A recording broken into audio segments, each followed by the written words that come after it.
Good afternoon, everybody. Welcome to Open Classroom. I'm Janet Gillow, the Director of Professional Development for the Brown School here at Washington University in St. Louis, and we are so happy you're here for today's program. For those of you joining on the Zoom webinar, glad to have you with us. You probably know this, but we can't see or hear you, and we also can't call on raised hands. But the audience is a huge part of today's program, and we want you to be a part of it. So please do use the chat function.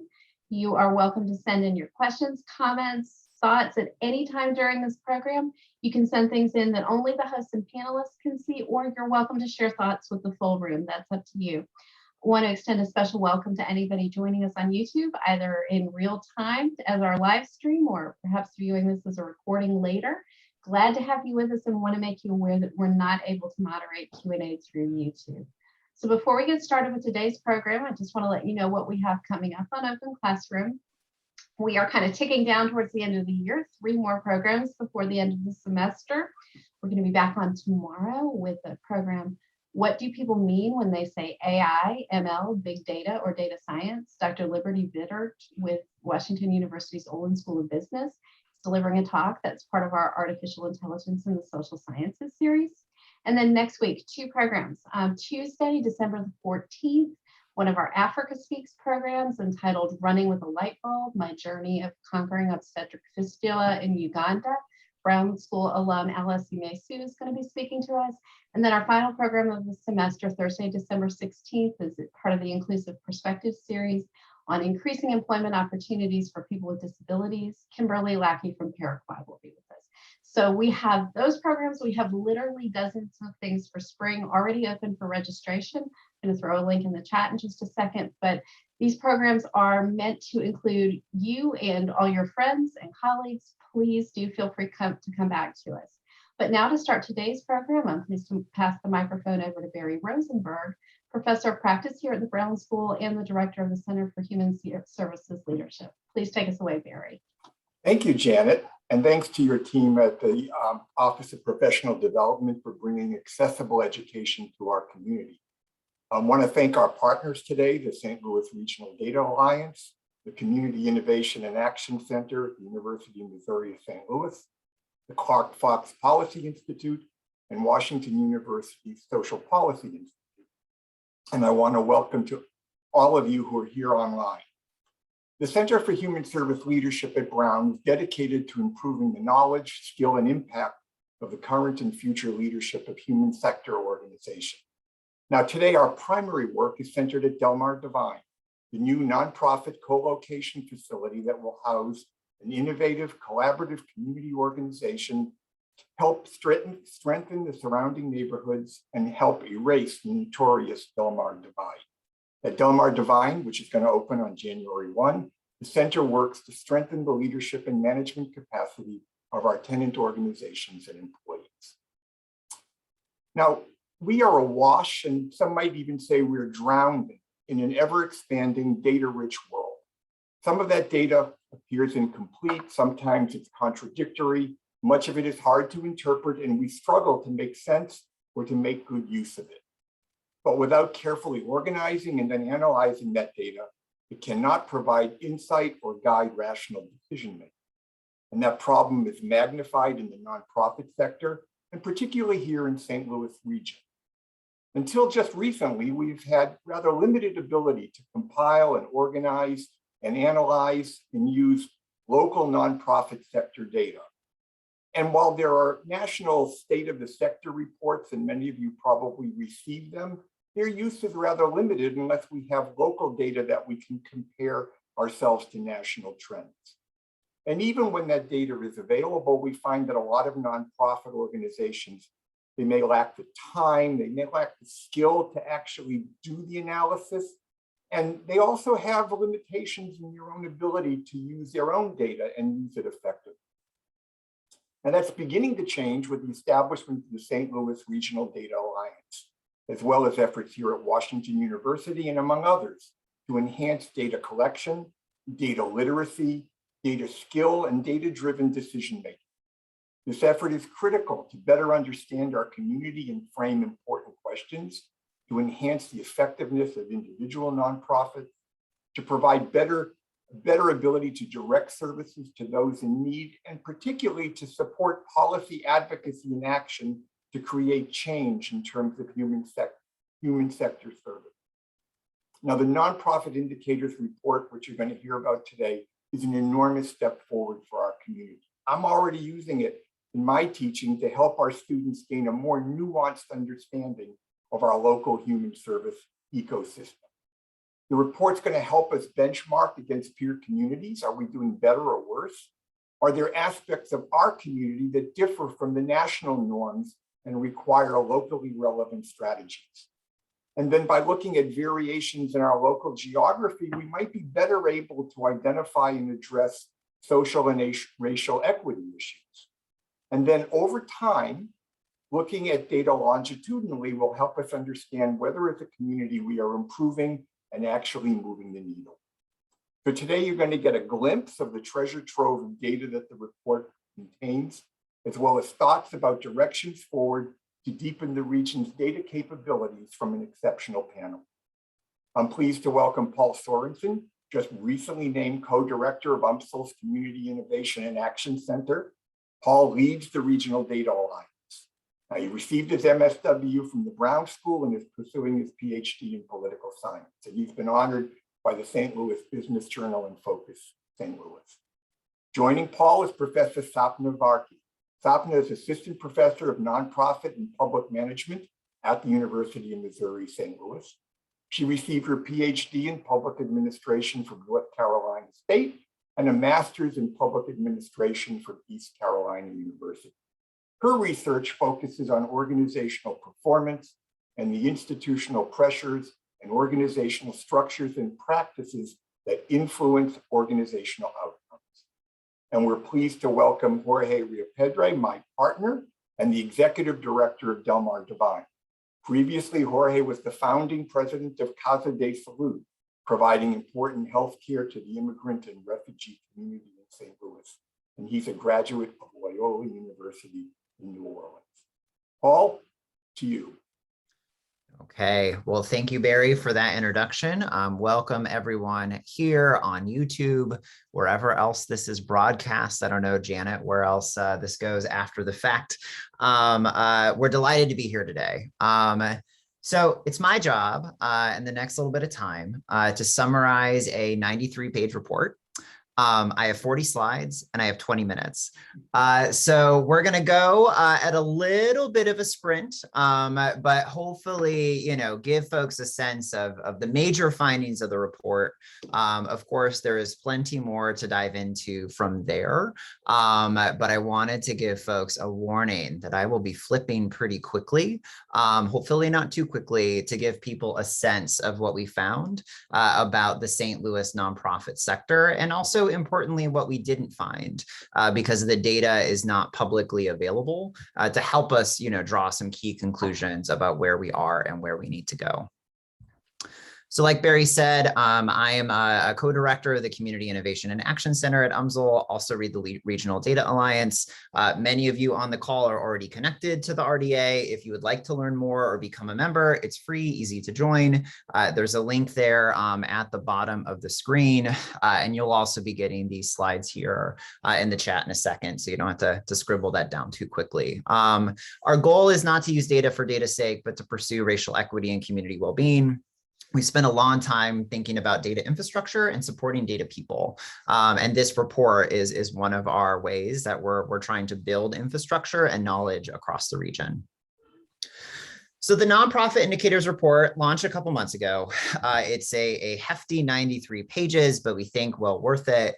Contains 12 population level indicators and 29 sub-indicators. So we looked at a lot of things that we're going to be talking about here in a second, including regional comparisons. So what are some peer regions that look like St. Louis that can also help us compare where we are to meaningful metros that can help answer these questions of like, well, do we have too many nonprofits, or are we about the same as other regions of our size? And we'll get to that in a second. I also want to really highlight highlight, right? What this report tried to do was exhaust publicly available data. What we really wanted to understand is what we can know given current data, but then also not oversell that. Say, the questions that we ask ourselves as a sector every day around equity, around impact, there's a lot that we just can't determine based on what's available. So what do we do about that? And finally, I want to give cred to Liz Dykman, a PhD candidate at UMSL and CX research fellow who did the heavy lifting of analysis in this report. And Janet is also dropping a link to the full report in the chat for, I don't know, the 5 of you who are like, yes, 93 pages. That sounds fantastic. Okay. These are the data sources that we used. National Center for Charitable Statistics, both the master files and the core files. There's a little more granularity in one. We used a product called the St. Louis Regional Funding Map that we produced for the United Way Community Needs Assessment in 2020. That was using data from 2017. We worked with workforce economic impact data from Hopkins or from BLS. And finally, we talked to local nonprofit leaders about their experience, the data that they use, what would it look like to get this report together and how can it be most impactful? I do want to shout out real quickly, and I don't know, Janet, if you can throw this link in the chat too. The St. Louis Regional Funding Map, one of the data sources that we use here, we think is valuable as a standalone dashboard data set. What we try to do is track every award over $50,000 in the St. Louis region in 2017. That's something like $1.5 billion, around 2,700 distinct awards. And so we really think that data set and that dashboard has some interesting stuff in it, and including sort of what we fund and how we fund organizations throughout the St. Louis region. Okay. We also wanted to make sure that we told you a little bit about why we selected the comparison regions that we did. So we looked at similar regions with similar population sizes, racial makeup, so really trying to understand where are we, right? Instead of just saying, okay, there's St. Louis, there's Missouri, there's the United States as a whole. We chose Kansas City, Indianapolis, and Baltimore as places to benchmark, given that they're all cities that I think we can see a little bit of ourselves in, and wanting to understand, as comparably as possible, where the St. Louis nonprofit sector is in context. So that's the stage setting. Now I'm going to go over a couple of key findings that are present throughout a few different sections of the report, including some mythbusters, some things that sort of run contrary to what is considered common knowledge about the nonprofit sector here in St. Louis. So the first thing to look at is the total number of nonprofits. And I think it's really important here to look at the difference between registered and reporting nonprofits. Many of you probably know this, but if you started right now on the Missouri Secretary of State website, in about half an hour, you can register a nonprofit. You should have a board of directors and some other things, right? But it's a relatively simple process to register as a nonprofit. It's something very different to operate an active and engaged nonprofit in the region on an ongoing basis. So that reporting number gives you a little bit better sense of how many active nonprofits there are in a metropolitan statistical area. And so one thing to consider is, yes, the St. Louis region does have the most registered nonprofits, but we're not in first place when it comes to reporting, right? We're about average given our population size, and we're second after Baltimore. One thing we're finding is that Baltimore being so close to DC, there are some probable skews in terms of what the nonprofit sector looks like there. But there are things to consider. I think that's the first thing is the difference between registered and reporting nonprofits, and what it actually means for the St. Louis has two nonprofits truism that folks sometimes investigate. These are our largest nonprofits. This list will not be surprising to anyone. Major universities and healthcare systems. One thing that this brings up is why it's important to look at the sector in terms of major group. Because a lot of times, if we were just looking at nonprofits as a whole, some of our healthcare partners are major university partners. will skew sort of the nuance of the data and what it means as we understand sort of who makes up the St. Louis nonprofit sector and where do we go from here. That's one of the things we recommend in the report is doing analysis based on major group and really the deeper dives moving forward based on major group as well. Speaking of, right, this is what the breakdown looks like. The ratios remain relatively stable region by region, a couple minor exceptions. I would say in St. Louis, if you look at, this number here, this 27.8%, those are religious nonprofits. And as you can see, we have the highest percentage of religious nonprofits compared to peer regions or the US as a whole. And that's something that we found particularly notable. And you'll also see the sort of hospital, this like pink line here, is also bigger than peer cities. And so again, this is like the number of registered public charities. So that number of registered hospitals is not the same as the amount of revenue they take in, but that is something that is notable, notably large hospital sector, as well as sort of religious sector in St. Louis. Total nonprofits over time. So this is something that's really interesting. Kind of goes up and down. One of the things that we're seeing as a trend, though, is that since 2016, the number of total registered public charities in the St. Louis region is actually going down. So what is behind that curve is a good question. Whether that curve is temporary or permanent, like you sort of see here in the earlier part of last decade, is also a really good question. But I think the thing to know is that this isn't, a number that's going up and up and up. If anything, it's actually, curbing off a little bit. Okay, one section done. Wanted to share some additional findings about the financial aspects of local nonprofits. So this is an interesting, measure, right? Because one of the things we wanted to make sure of is that we normalize for population across our comparison regions. And so total revenue, per capita revenue for nonprofits in St. Louis is lagging behind nonprofits in Baltimore, although, a little bit ahead of nonprofit revenue in Indianapolis and Kansas City.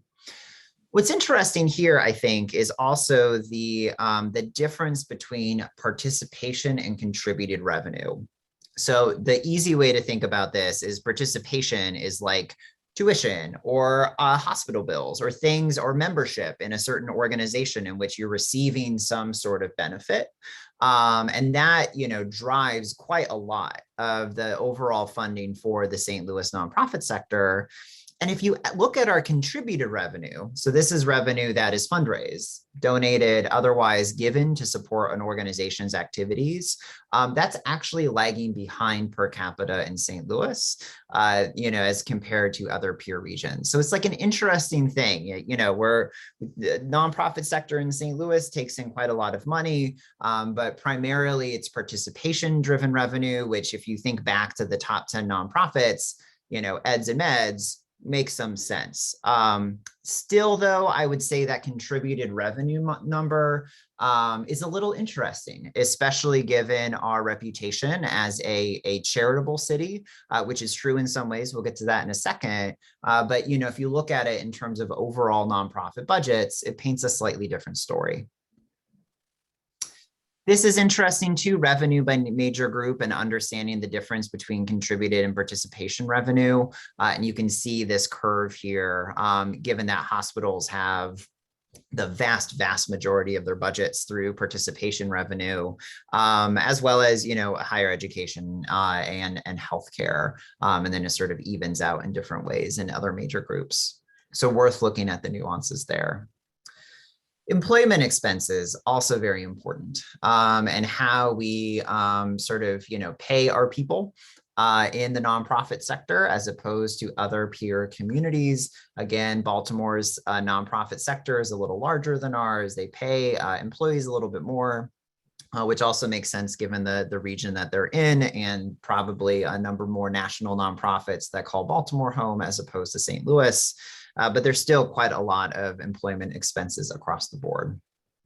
This is an interesting one. So total or net assets, which I think also includes endowment and endowment revenue. St. Louis is the leader of the pack pretty significantly. And so looking at, the difference between assets, contributed revenue, participation revenue, I think paints a picture of the nonprofit sector that we can recognize, right? There are a lot of larger organizations, participation-based organizations like hospitals and universities. And some of our hospitals and universities, including our home today, have pretty significant endowments and, assets related to, that endowment and fundraising mechanism, which also shows up here in the data. All right, nonprofit employment, volunteerism. So what does what do the people who are a part of the nonprofit community look like in St. Louis? Again, we have quite a few folks in the nonprofit labor force in the region, around 13.5% of jobs. So the public charity share of private annual wages or private, jobs. So it's about 13.5% of people who are working in the region are employed in the nonprofit sector. And one of the things that's, encouraging to look at here is that the ratio of public charity wages relative to sort of overall is that people who are working in the nonprofit sector tend to make, as much, if not very slightly more money than comparable jobs in the for-profit sector. Again, like eds and meds kind of skew this a little bit. And, certainly, salaries, employment at major healthcare systems, there aren't necessarily a lot of for-profit comparisons that we can look at. And if anything, the sort of like for-profit healthcare wages are typically lower than some major healthcare systems. So nuance here, but also an interesting figure to dig into. Volunteerism is interesting. So we tend to donate a decent amount of volunteer hours of service. Again, Baltimore seems to be leading in that measure, as it sort of has across the board. But I think that the interesting number here is in the first column about percent of residents volunteering. And then actually St. Louis has, people who volunteer, sometimes volunteer a lot, but the percentage of residents volunteering is the lowest compared to our peer regions across the country. I thought that was a pretty interesting figure.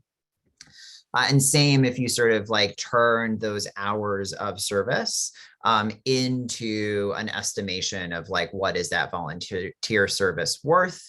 Oh, this figure is wrong. I think the second figure here is Baltimore. We will change that. Learn new things every day. But we are the last year sort of lagging, as it relates to, you can see sort of how we factor in here.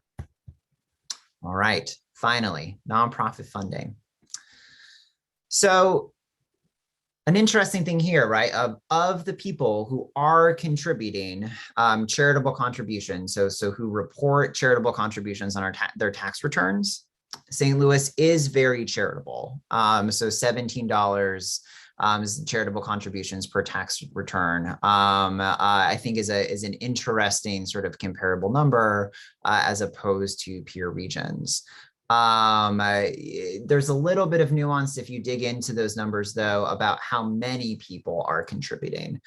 So there's also it's like a smaller number of people donating more is what gets us to that $17, that sort of top of the line there. That's within the context of overall grant awards.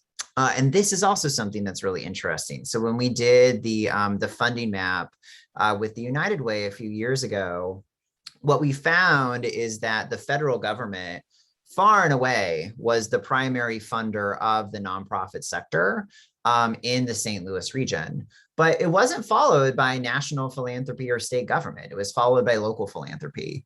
And I think that is a really interesting sort of figure to understand sort of like who helps fuel the nonprofit sector and who do we need to organize or to understand in a deeper way in order to improve this work across the region.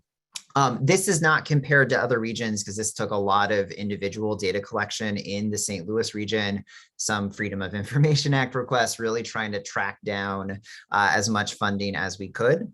But we think it's an interesting figure even on its own without the peer comparisons to understand, total grant dollars, comparative grant dollars coming from the federal government versus local or national philanthropy. And then of course, the local and state government components of the pie are certainly interesting.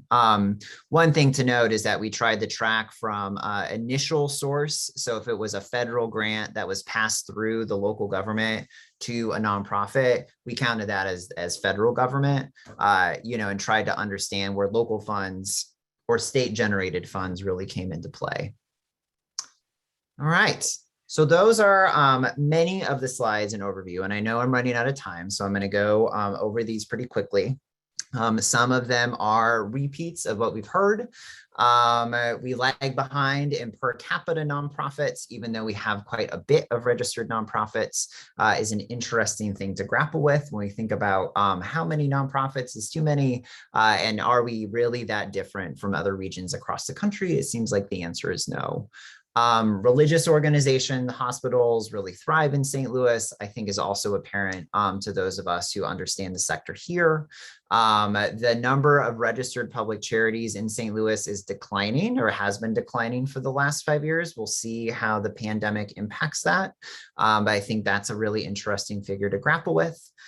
We do have relatively low contributed revenue and high amount of individual donations compared to peer regions. It's interesting to think about the implications of that, maybe larger donations or family foundations, and not necessarily sort of widespread wealth in the St. Louis region, which would up the number of individual donations. We're trying to chew on with the numbers behind the numbers there. The workforce compares a comparatively large proportion of the region's workers, especially in St. Louis City. You see those numbers increase, and that the federal government is giving quite a lot of the overall grant dollars, followed by local philanthropic grant makers, as opposed to national foundations or state dollars. So really quickly, before I hand the mic to Sapna to really drive this home, I wanted to sort of underscore, right? Like we talked about a lot of information, but what we didn't talk about is impact, right? Like what did this all add up to? Like, did our communities get better over time? Like, were people healthier and have a higher sense of well-being? Like, that's not something that publicly available data can tell us. And it also can't tell us a ton about equity, right? Like what was the allocation of resources to different populations? Who led those organizations? And did they look like, did they share lived experience with the people that they're serving? There's a lot of really important information that we would need to gather in order to answer those questions. And I would suspect that those of you on this call, when you talk about the nonprofit sector, you're not always talking about like employment ratios or average amount of contributed versus, participation revenue in our sector versus Baltimore's. You're probably talking about impact and you're probably talking about equity. So what do we do about that? So in the report, we sort of outline like what data about the nonprofit sector in St. Louis should do, right? It should help us learn and can continuously improve, advocate for equity, better aligned resources, increase the reliability and validity of our findings and comparisons, and not just for one organization, but across organizations and major groups, really helping us impact our whole community. Those of you who are interested in diving into more, right, we talk about the limitations of existing available data. Some exist public ongoing. That's what we largely use for this report. It's good. It's collected by the IRS. The IRS is focused on financial compliance, not necessarily on impact, on equity. It's not what they do.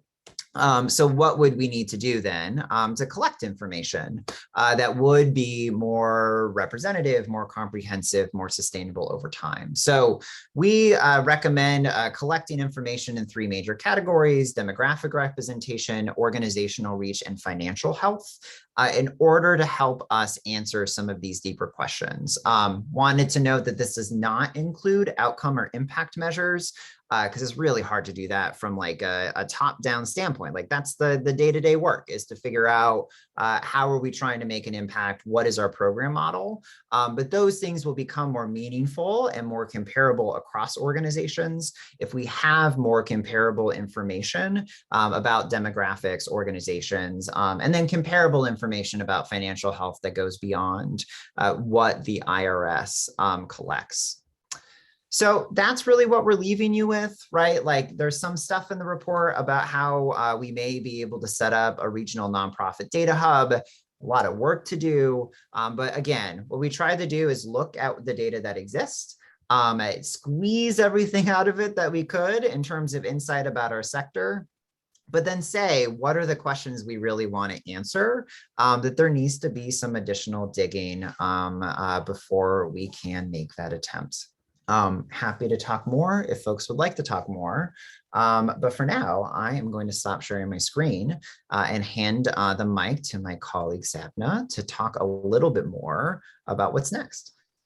Thank you, Paul. I don't have any nice slides, but I just kind of want to, first I want to piggyback off of what you mentioned, Paul. So I was talking to a funder or someone at Journalism Funding Partners yesterday, and they said that some of these local place-based family donations are playing a huge role filling gaps between those big foundations and federal dollars. And they're seeing that with the journalism funding partners, which I thought was really interesting because I did not know that.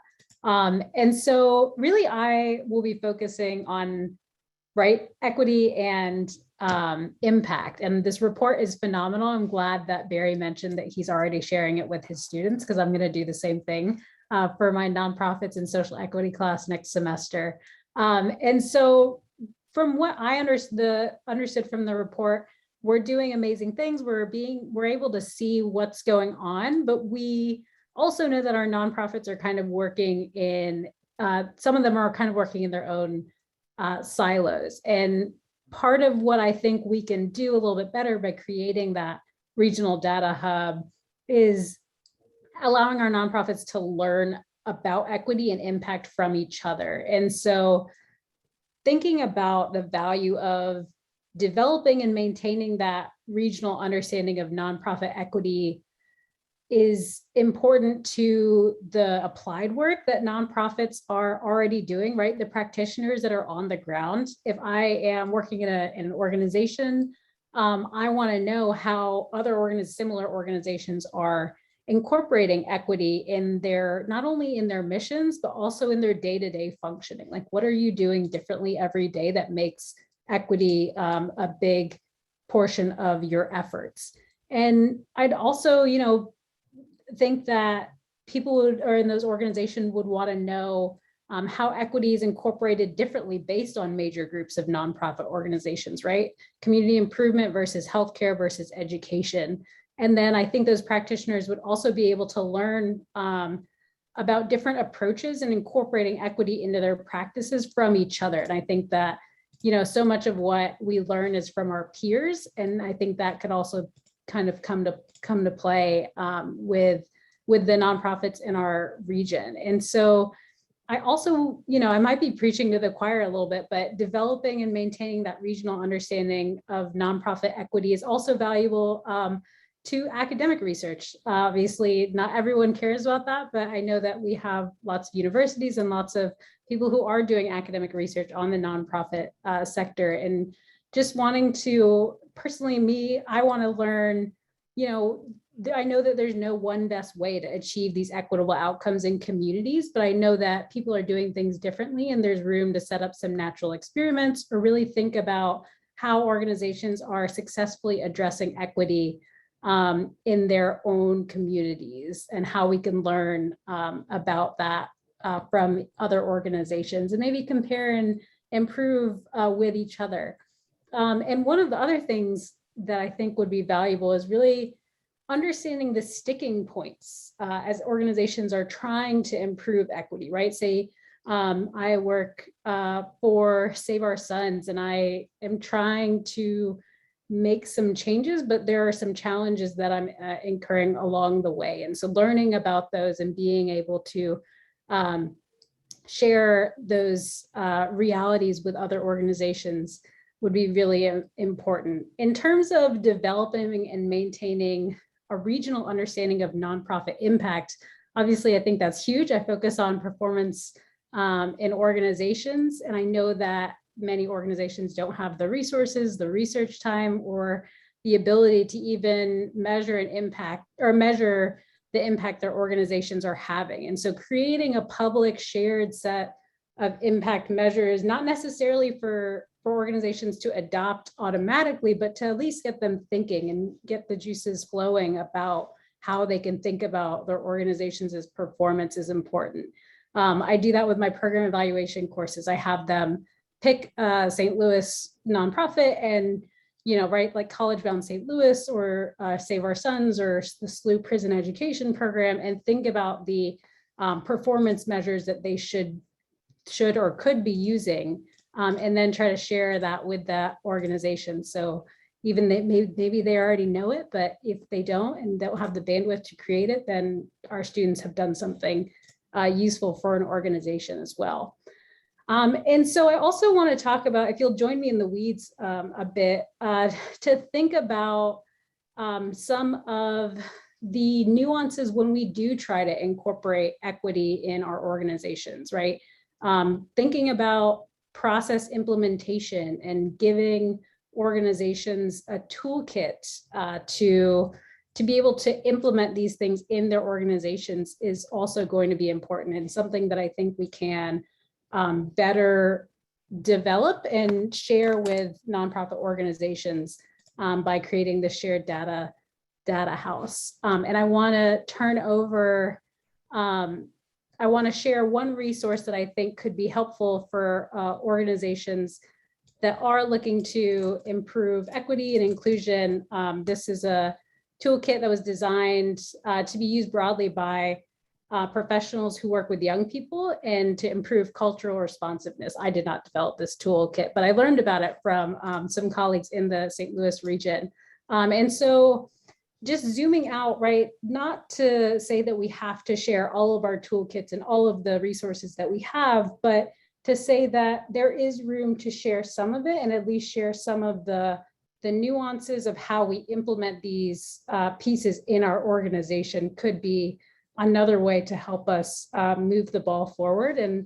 And if I might be, living in a dreamland, but maybe create that shared data and those tools that could help our region overall.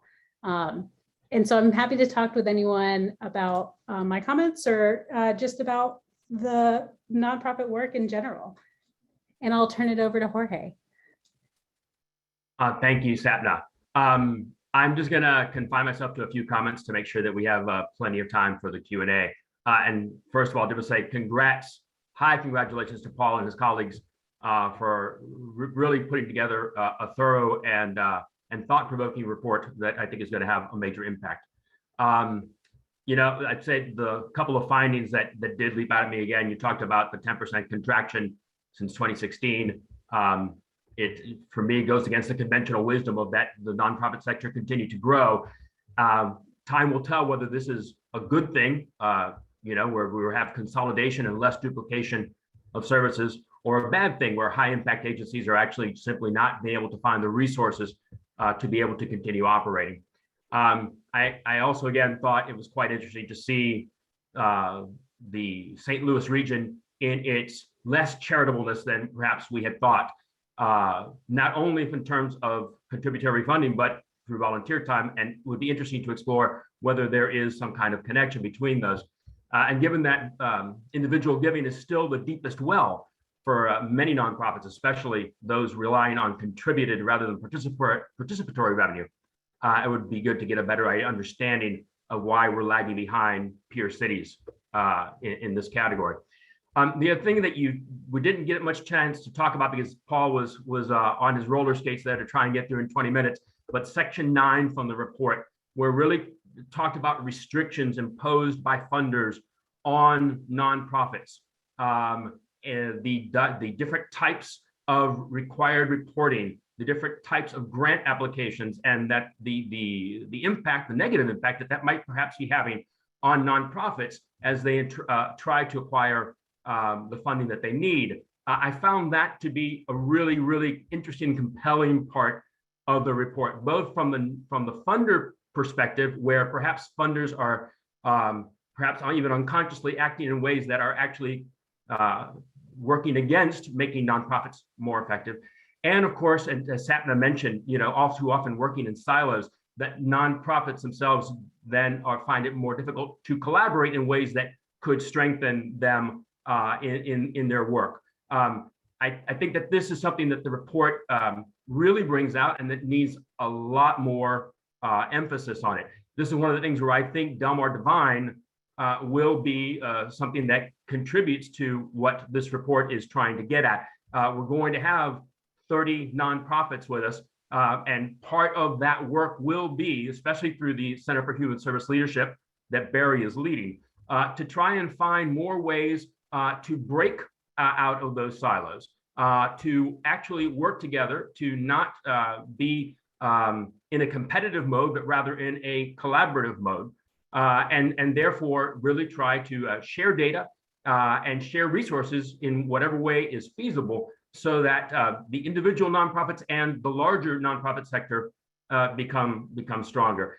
Again, I think to the extent also that we can work from what we learned at Delmar Divine and work with funders I know that the common grant application has taken more hold now, but if we could work towards a more streamlined grant application process and refine the way that nonprofits are being asked to report on their data, I think that these are things that could be very important for our sector, and that the report, I think, really highlights of the need to concentrate our efforts there.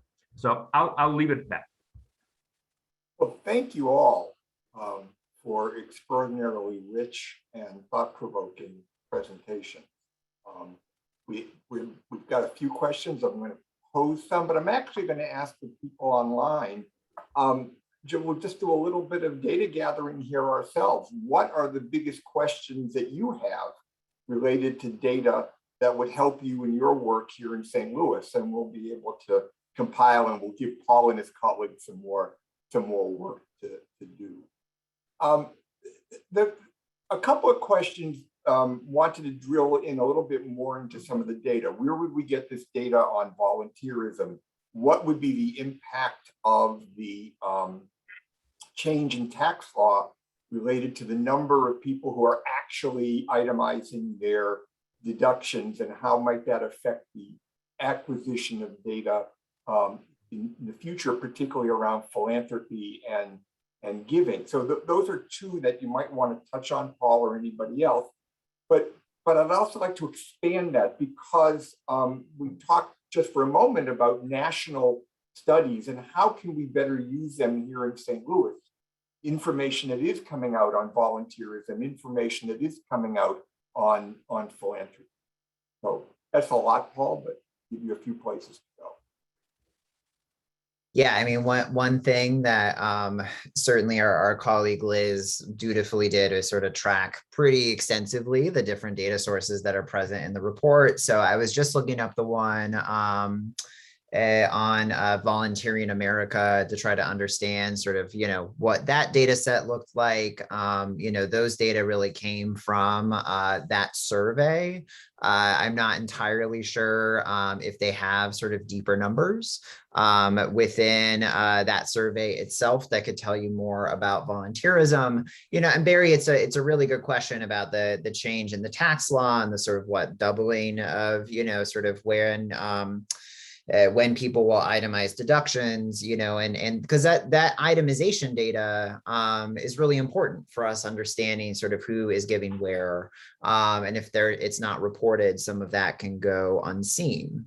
I think all of that underscores, in our mind at least, the sort of the limitations of relying on IRS data or the limitations of relying on national surveys to answer some of these questions that we have in our community. Now, we are very supportive of data standards and alignment. There's a lot to learn. There's a lot to build off of. Frankly, there's a lot to replicate, right? That we could even do in the St. Louis region that's a little bit more granular or more active than some of the existing surveys.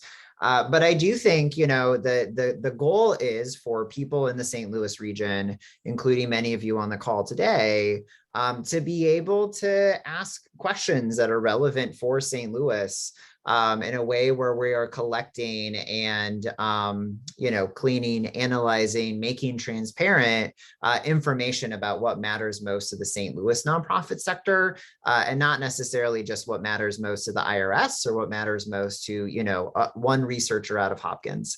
And so that's something for us to chew on. Like, if we want the answers to these questions about things that impact St. Louis, we can look at the national data and say, well, I guess we can't answer that question, or we can figure out a way to collect that data locally.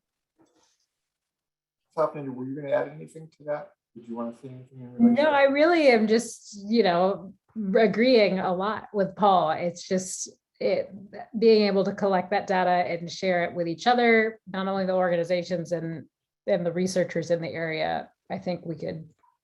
St. Louis has a especially heightened with the advantage in terms of nonprofits, right? We can see that from the report, and we can see that in terms of the work that organizations are doing. So really just agreeing with Paul. So Callie asked, is there a way to pull out data regarding eds and meds? So sort of to segregate that out to get a little bit better look at the human services, smaller organizations that sometimes get. How would they do that? Is that relatively easy for us to do? In the report itself, and I will stop writing this comment, there are some tables that do break down certain figures by major group. So you can kind of quickly sort of say, all right, no eds and meds. You mentioned the Missouri Coalition for the Environment, fantastic organization. And you can look at just the organizations that are classified as environmental organizations. And you can get really picky digging into major groups and NTEE codes and like, do these really capture the nuance of the sector? But there's some of that you can gather in the full version of the report that we didn't cover in the overview. I guess it's also worth mentioning real quickly that, new data collection about the sector, maybe doesn't need to dive as deeply into eds and meds, given the complexity of those sectors and the fact that they are somewhat sectors onto themselves. They're not always what people think of when you think of nonprofits or public charities. And so there's some discussion about all right, if we were to collect information regionally, would it make sense to exclude some of the eds and meds that are outliers in many different ways. And frankly, having done some work with BJC and others on data collection, it would be pretty hard to get that information from them too, if they didn't already report it. So interesting things to chew on. There's some in the report. There's some good questions for moving forward. There's also some data from the Bureau of Labor Statistics broken down by the NTEs, if anyone's interested in that. But those are BLS thing, employment, and those stiffer measures that they're more interested in. Sometimes you can get it broken down out of national reports, but sometimes it's just too masked by the size of those sectors. One of the questions that we received was this, if you could drill in a little bit more into this sort of this triad of participatory revenue, charitable revenue, and the differential in terms of assets within the organizations we have. And what does that say to you, to whatever degree you can speculate on this, about our ability to finance human services here in St. Louis when you look at those three things together? Do you draw any conclusions from that, from the way you look at it? I'd be curious also, Barry, I'd be curious about your thoughts on this, having thought through it. I think that there's an interesting question behind the question of like, what is sufficient funding to meet social needs in St. Louis that we also can't quite answer in these figures. And in terms of revenue model or business model of like the different types of organizations that exist in this space, I mean, I think it's reasonable to a certain extent for hospitals to, depend primarily on participation revenue, given how, insurance reimbursement works and how we've set up that system in the country, rightly or not. But some of the deeper questions around like, well, is that enough, right? Or is contributed revenue going to support, medical research, perhaps better used to support, food outreach? That's a deep question, right? I think that the sorts of indicators like this can give us a sense of what choices are available. Or at least, inform some good questions about where we go from here. But one of the things that we don't want to do is sort of oversell the like, well, if only we had more quantitative data on what this looked like, we would be able to easily answer a question about, what's right fit. So I don't know if you have anything else to add to that. I think it raises a very good question of, if the goal is to align resources and need to best improve or best support, residents of St. Louis, we're at least missing, half of the equation in terms of like, what would it take? And then there's a separate question about, okay, what is the right cocktail of resources that can fund organizations who are meeting those residents' needs? It's big. Very complex questions. One a question just popped up that sort of relates to that. If we can take a look at any thoughts about the differences in relationship to state funding, given the differences we say, for example, between St. Louis, Missouri and a Maryland, and how that might show up in these kinds of distributions of revenue sources. I don't know whether you pull any conclusions from that as well.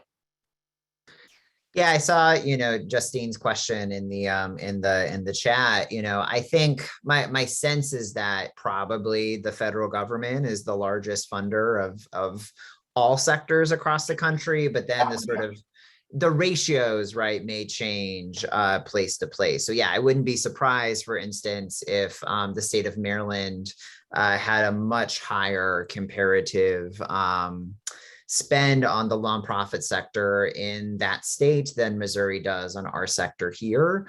There's an interesting question though of like, is there a sense of balance? Does the federal government give more to local areas that don't have supportive states? Or is it the sort of thing that ultimately we just lose out because the state is not funding us to the extent that we need to? So again, deeper questions that the data can point us in the direction of asking, but I think there's a lot more digging to do before we can get to a satisfactory answer. I don't know if Jorge, if you have any thoughts about that question or Sapna, if you want to I wonder if it's like, I agree with Paul. Clearly, we can't answer that question with this report, but I also find it's like, I wonder if the states and feds are, we get into the issue of capacity at that point, and maybe those nonprofits that are getting the majority of federal funding or state funding just have the ability to, make those streams work as opposed to focusing on smaller local funders. This may be an unfair question, but why not ask it, because we have you here. As you've gone through this and you've obviously spent an enormous amount of time on this, are there any initial policy implications that you see that start to emerge from this beyond the question? And I think it would be nice for you to come back to it as we probably wrap up, but beyond the need for building this data infrastructure, did anything sort of jump out to any of you in terms of where we might be thinking about social policy based on what numbers we have at this? So getting to the organizations that are pulling back to that, that's a really good question, Barry. One of my thoughts was maybe in terms of policy, we think about when we're funding, where we're bringing in state or federal, right, those big SAMHSA funds or something, we make sure those are going to organizations that at least incorporate, like, not asking for a lot. I know that not all organizations are going to be at the point where they're thinking about equity, even though I believe they should be. But in terms of policy, I think maybe making some adjustments to what types of organizations are getting funding and making sure those organizations are incorporating strong measures of impact and incorporating inclusion and equity in their everyday practices. I think that would be a lot to ask for policymakers to make that change, but I think it's worth thinking about. Thank you. So we're just about out of time. And I think it would be worth, Paul, just coming back to sort of this vision of how do we build data competency here in St. Louis? What does it mean for individual organizations? And I would just add a reflection on my own behalf. As a community, we, in multiple levels, are limited in terms of the kind of sectoral infrastructure that we have. We had a very noble effort for a number of years to have Nonprofit Missouri, part of the State Association of the National Association of Nonprofits. The support wasn't there to move that forward. So how do we start to build, and talk a little bit more about your vision in the last few minutes that we have? Yeah. I mean, first I want to say this call is fun for a variety of reasons, but particularly including how many friends are on here today. So, we are excited to be moving into Delmar Divine, right? And that supportive ecosystem that Jorge and Barry and others are developing to have some of these critical conversations as a sector.